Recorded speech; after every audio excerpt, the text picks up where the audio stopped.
आशी ने गिफ्ट मांगा और गिफ्ट का जिक्र सुनकर ही क्रिश का चेहरा एक बार फिर कोल्ड हो गया।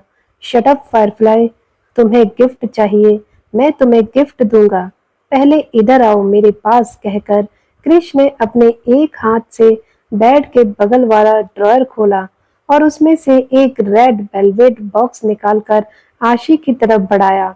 इस बॉक्स को देखकर ही पता चल रहा था कि यह किसी ज्वेलरी या कीमती नेकलेस का बॉक्स होगा। यह बॉक्स दिखने में ही इतना लग्जरी है कि इसे देखकर इसके अंदर के नेकलेस की कीमत लगाई जा सकती थी, जिसकी कीमत शायद करोड़ों में होगी। यह बॉक्स क्रिश आशी की तरफ बढ़ाते हुए बिना किसी एक्सप्रेशन बोला, यह है तुम्हारा गिफ्ट, अब इधर आओ। इतना कहकर क्रिश ने अगले ही पल आशी की कमर को पकड़कर अपने करीब खींचा। आशी खुद को संभाल नहीं पाई और अचानक ही क्रिश के करीब चली गई।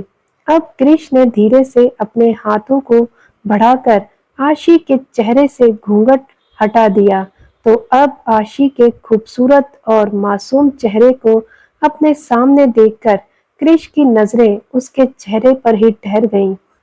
अपना घूंघट हटा हुआ महसूस कर आशी की नजरें शर्म से झुक गई थी, क्योंकि क्रिश की लस्ट फील नजरों की तपिश वह अपने चेहरे पर महसूस कर पा रही थी और क्रिश सचमुच उसकी खूबसूरती देखकर बस उसे देखता ही रह गया था। आशी का छोटा सा मासूम चेहरा, जिस पर आज उसने ब्राइडल मेकअप करवाया था, माथे पर एक बड़ा सा मांग टीका, कानों में बड़े बड़े झुमके, गले में कीमती हार, नाक में एक खूबसूरत गोल्ड और डायमंड से बनी हुई एक बड़ी सी नथ जो लगभग उसके होठों को छू रही थी। मेहरून लहंगे में उसके सामने बैठी उसकी मासूम और क्यूट सी दुल्हन आज सचमुच आसमान से उतरी हुई परी थी, जिसकी खूबसूरती और मासूमियत की जितनी तारीफ की जाए उतनी कम है। यह चेहरा जो हमेशा अपनी मासूमियत से उसका दिल धड़काता था, आज अपनी खूबसूरती का जलवा भी उसे बखूबी दिखा रहा था। क्रिश का दिल एक बार फिर बेकाबू हो रहा था। उसकी नजरें आशी की उन लाल लिपस्टिक से सने हुए होठों पर पड़ी, जिसमें से लगभग उसकी प्यास बुझाने वाला रस टपक रहा था, जिन्हें देखते ही क्रिश का गला सूखने लगा था। क्रिश की लगभग यही कमजोरी थी, वह चाहे कितनी भी सख्त नजरों से क्यों ना आता हो, इस मासूम चेहरे को देखने के बाद उसका दिल पिघल ही जाता था। उसके अंदर एक अलग ही चाहत हिलोरे मारने लगती थी, जिन्हें वह लाख कंट्रोल करने की कोशिश करे, लेकिन यह इमोशन उसके ऊपर हावी हो जाते थे। और ऐसे ही कुछ आज एक बार फिर क्रिश के साथ हो रहा था।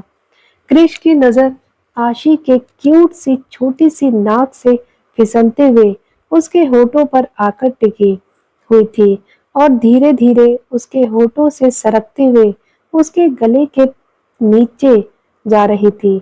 आशी ने आज मेहरून कलर का ब्राइडल लहंगा पहना हुआ था और क्रिश उसके ठीक सामने गोल्डन शेरवानी में था।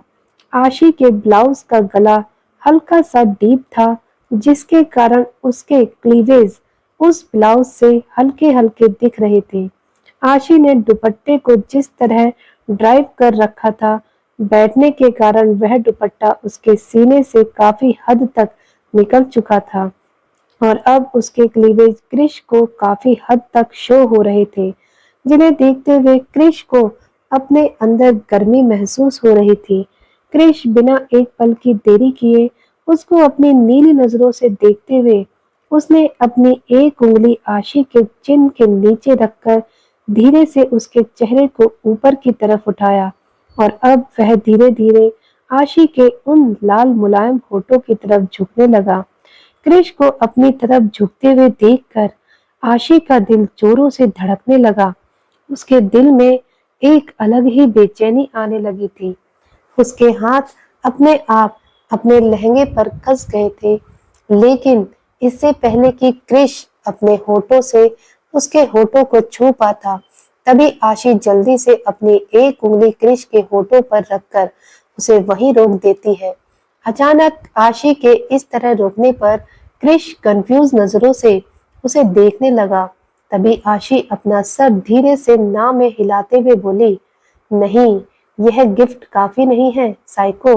मुझे तुमसे अपनी पसंद का गिफ्ट चाहिए, वह भी एक या दो नहीं, पूरे तीन।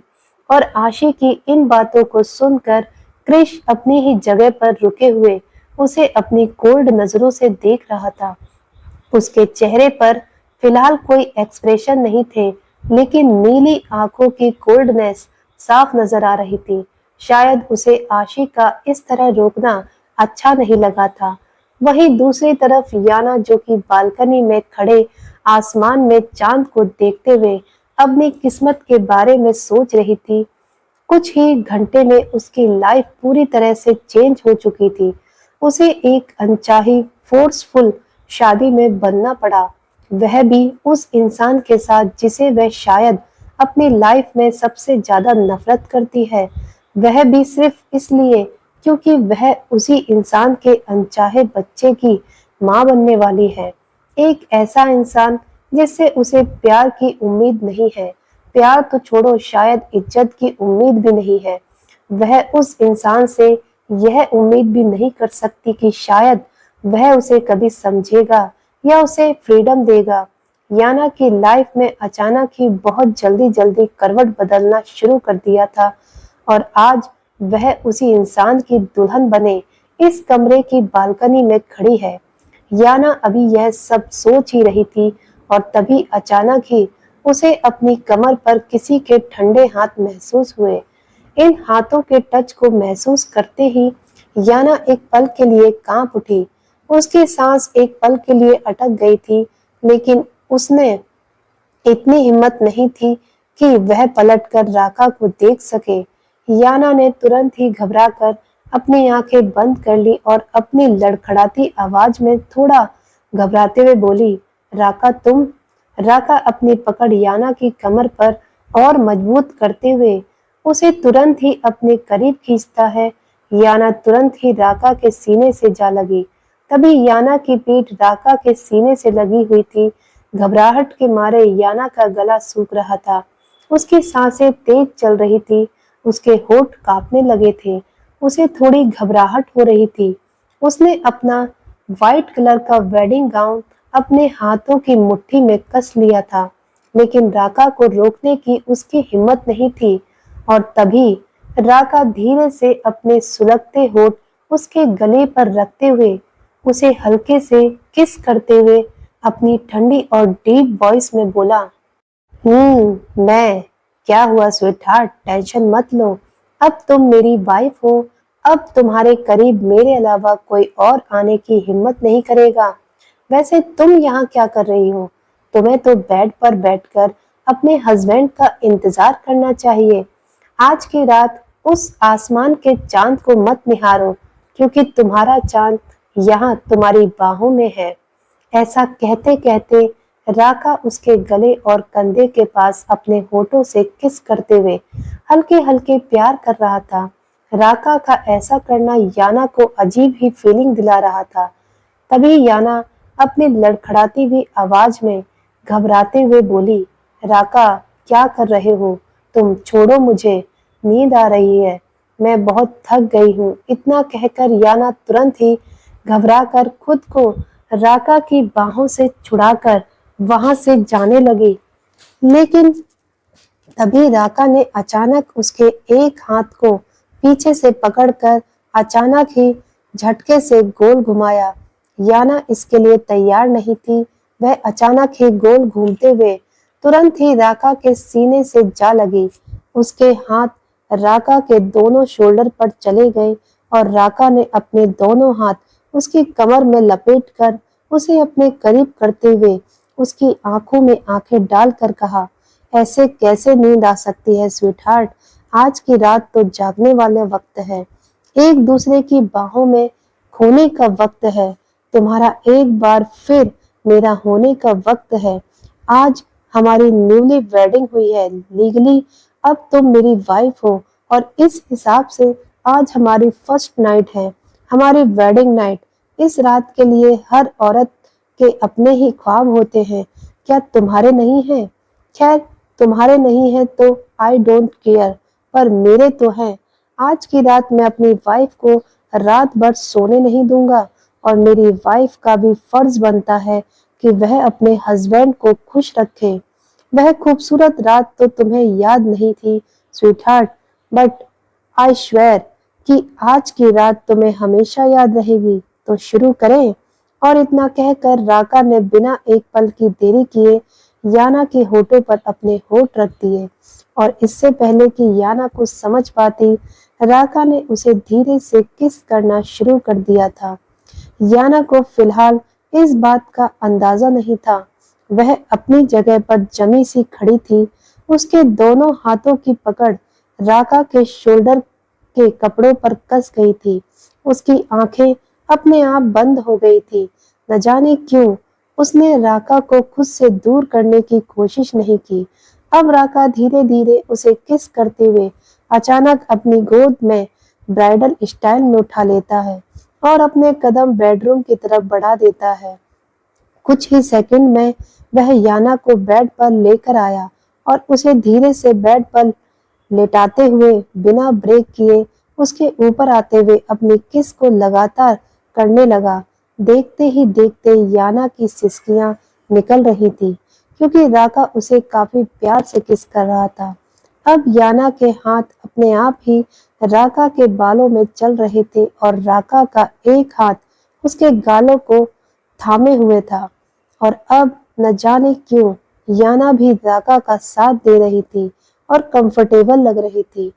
कुछ देर बाद याना अपने होश में आई और घबराते हुए तुरंत ही राका के सीने पर अपने हाथों को रखकर उसे खुद से दूर धक्का देती है।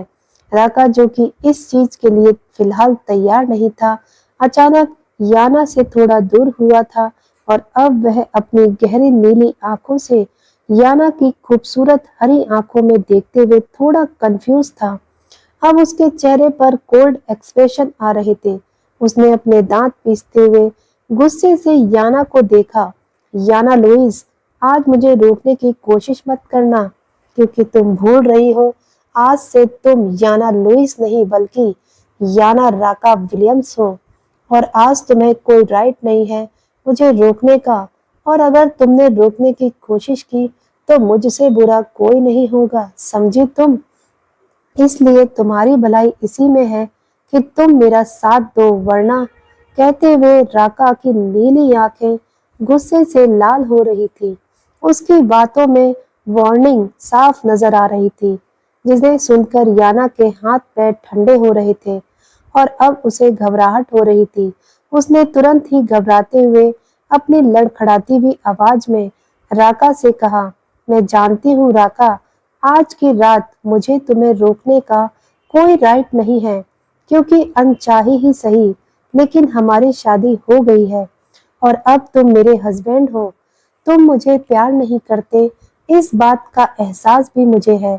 शायद यह रिश्ता जिंदगी भर मेरे लिए एक समझौता बनकर रह जाएगा, लेकिन अब सच मानो तो मैं भी इस रिश्ते को एक्सेप्ट करने के लिए रेडी हूँ, क्योंकि शायद इसी में मेरे आने वाले बच्चे का भविष्य है, जो जाने अनजाने में मेरे पेट में पल रहा है और उसे हक है अपने फादर के पास रहने का।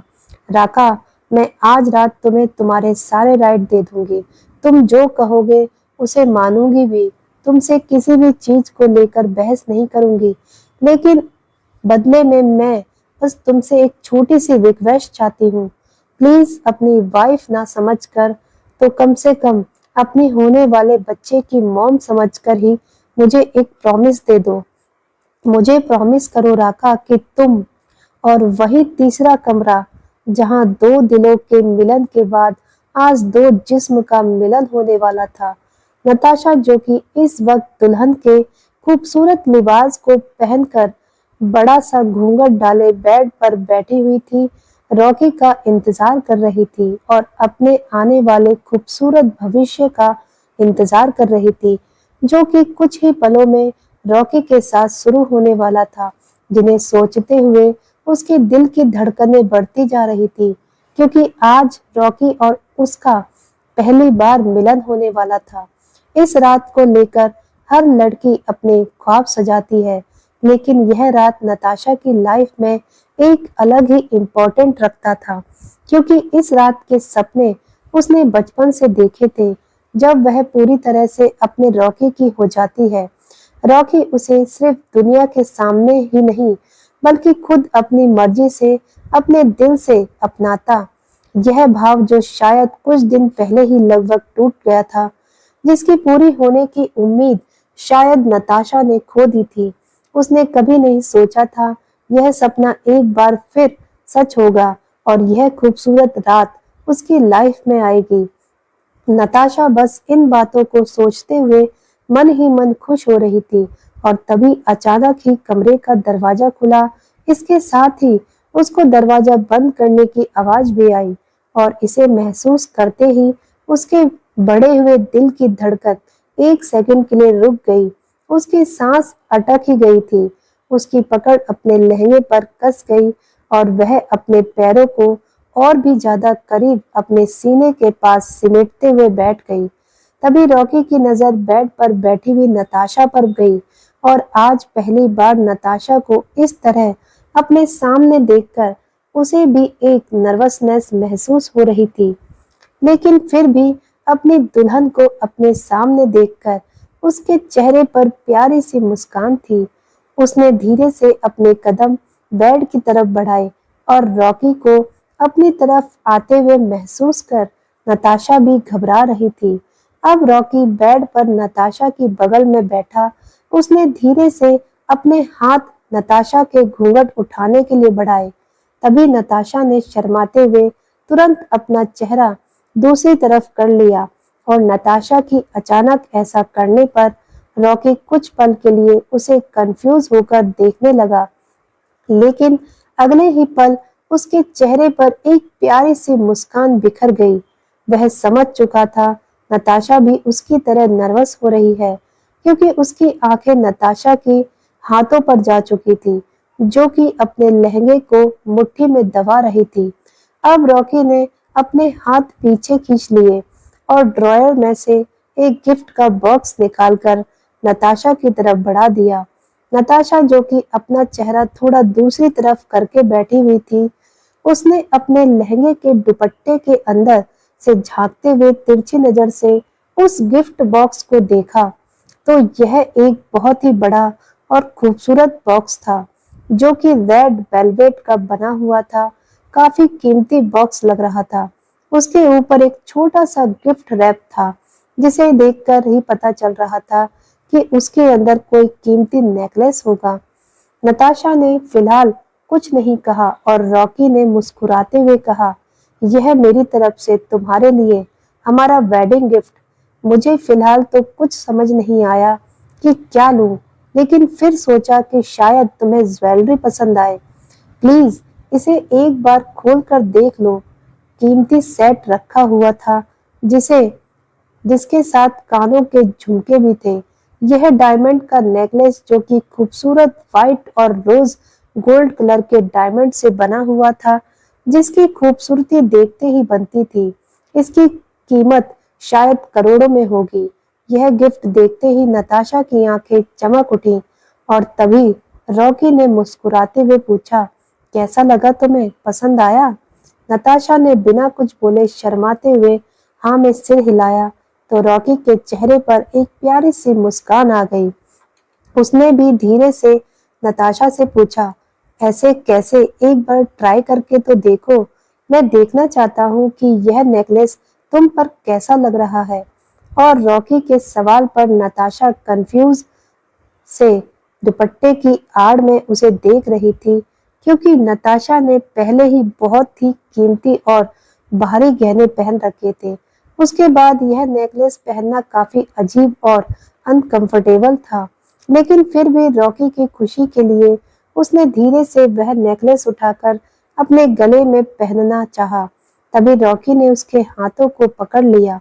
अचानक ही अपने हाथों पर रॉकी के हाथ महसूस कर नताशा एक बार फिर नर्वस हो गई, और रॉकी भी अपने सख्त हाथों में नताशा के मुलायम हाथों को महसूस कर अंदर से बेचैन होने लगा था। लेकिन फिर वह मामले को कंफर्टेबल बनाने के लिए धीरे से बोला, क्या कर रही हो तुम वाइफी? इतनी नर्वस मत हो। तुमने पहले ही इतने सारे ज्वेलरी पहन रखे हैं, उसके बाद यह नेकलेस पहनकर कैसे पता चलेगा कि तुम कैसी लग रही हो? पहले तुम अपने बाकी के ज्वेलरी उतार दो, फिर इसे ट्राई करो। बेवकूफी कर रही थी। अब उसने धीरे से अपने हाथ रॉकी के हाथों से छुड़ाए और अपने गले के पीछे ले जाकर नेकलेस के हुक को खोलने की कोशिश की। लेकिन कुछ मिनट तक उससे यह खुला ही नहीं, क्योंकि भारी भरकम लहंगे के बाद उसके बालों का हेयर स्टाइल, जिसमें न जाने कितने ही पिन लगे हुए थे, एक्सपेंसिव ज्वेलरी के होने के कारण उसमें हुक भी काफी सेफ्टी से दिए गए थे, जो शायद किसी की मदद के बिना खोलना थोड़ा मुश्किल था। और इस बात को कहीं न कहीं रॉकी भी समझ चुका था। अब उसके दिल में लड्डू फूट रहे थे। उसने किसी तरह अपने चेहरे की मुस्कान को कंट्रोल करते हुए नताशा से प्यार से पूछा, क्या हुआ? नेकलेस नहीं निकल रहा?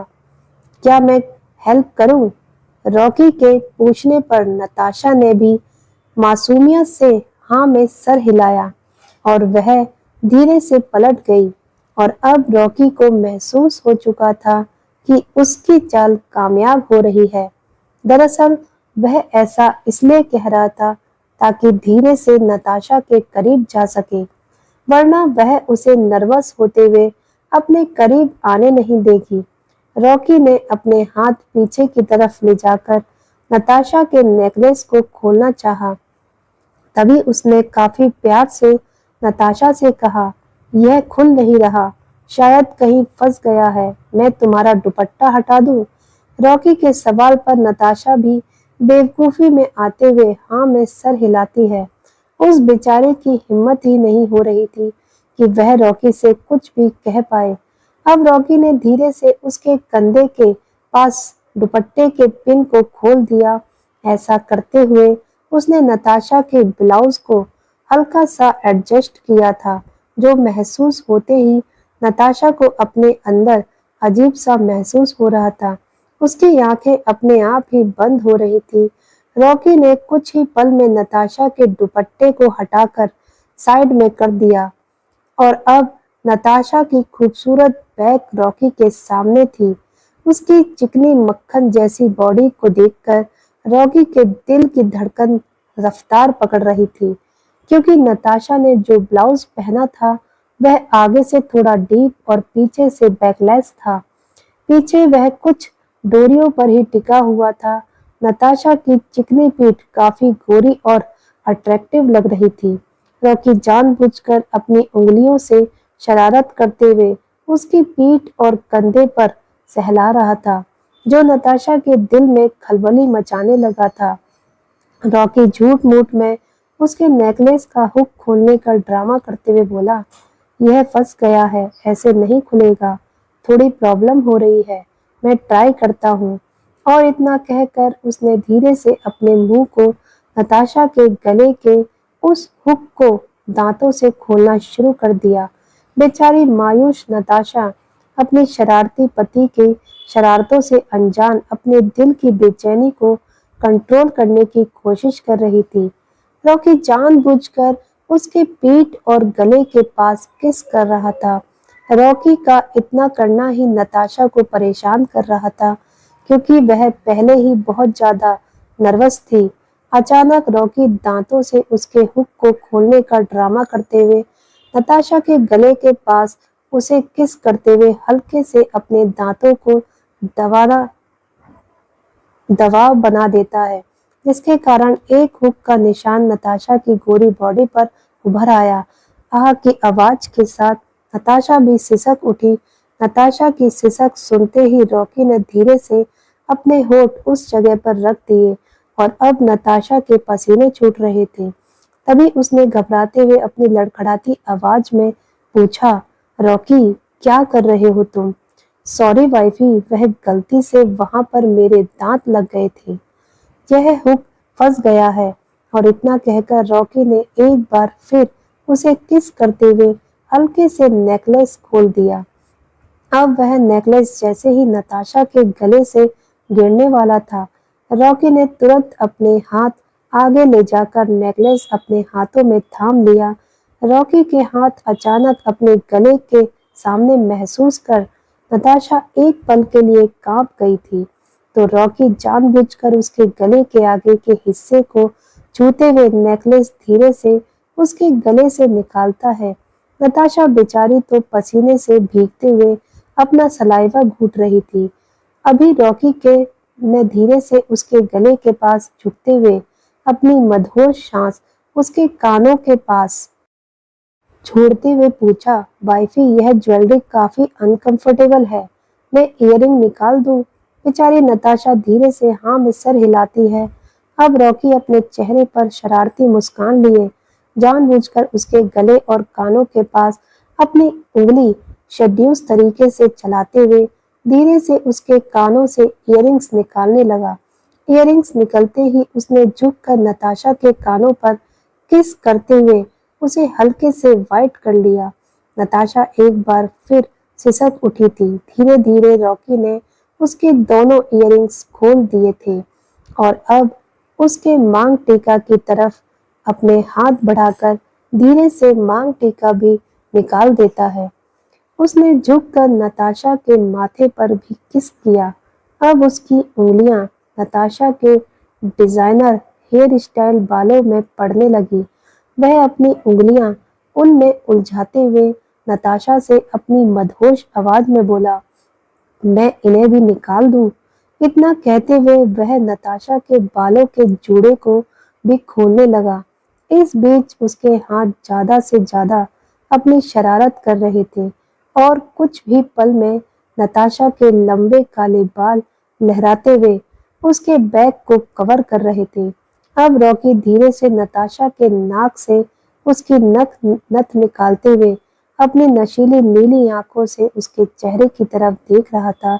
नताशा को भी रॉकी की नशीली नजरें अपने चेहरे पर महसूस हो रही थी। उसने शर्म से अपनी नजर नीचे कर रखी थी। रॉकी ने नताशा की नाक से उसकी नथ निकालकर साइड में रख दी थी और धीरे से छुपकर उसके होठों पर लाइट किस किया। रॉकी लगभग 5 मिनट तक उसके होठों पर किस करता रहा। नताशा ने कोई ऑब्जेक्शन नहीं दिया। अब रॉकी का दूसरा हाथ नताशा की कमर पर चलने लगा तो नताशा के शरीर में करंट दौड़ रहा था। लगभग 5 मिनट बाद रॉकी सभी गहने को साइड के टेबल पर रखकर एक बार फिर नताशा के करीब आने लगा। तभी नताशा घबराते हुए रॉकी के सीने पर हाथ रखकर उसे खुद से दूर करने लगी और अपनी कांपती हुई आवाज में बोली, रॉकी रॉकी प्लीज प्लीज अभी। तो दोस्तों, आगे क्या होने वाला है पढ़ने और सुनने के लिए जुड़े रहिए हमारे साथ हमारे चैनल डीएल हिंदी स्टोरी पर। मिलते हैं अगली वीडियो में अगले एपिसोड के साथ। तब तक के लिए आप सभी का बहुत बहुत धन्यवाद। वीडियो अच्छी लगे तो वीडियो को लाइक जरूर करें।